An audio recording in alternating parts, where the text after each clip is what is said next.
విద్యార్థి పరిషత్ ఆధ్వర్యంలో తెలంగాణ రాష్ట్ర వ్యాప్తంగా పెండింగ్ లో ఉన్నటువంటి 5,300 కోట్ల ఫీజు రియంబర్స్మెంట్ బకాయిలో ఉన్న కారణంగా ఈరోజు అనేకమైనటువంటి విద్యార్థులు ఇబ్బంది పడుతున్నటువంటి పరిస్థితి తెలంగాణ రాష్ట్రంలో ఉంది.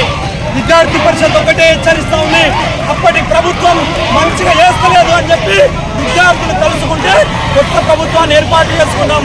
ఈ ఏర్పాటైనటువంటి ప్రభుత్వం ఈ యొక్క ఫీజు రియంబర్స్మెంట్ స్కాలర్షిప్ విడుదల చేయకుండా నిర్లక్ష్యం వహిస్తూ విద్యార్థులను పట్టించుకునేటువంటి పరిస్థితులను తెలంగాణ రాష్ట్ర ప్రభుత్వం ఉన్నది.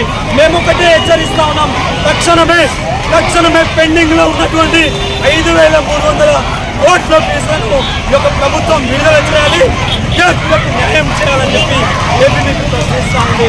ఖబర్దార్, ఇదే విద్యార్థులు తలుచుకుంటే ప్రభుత్వాలు కూలిపోతున్నాయి.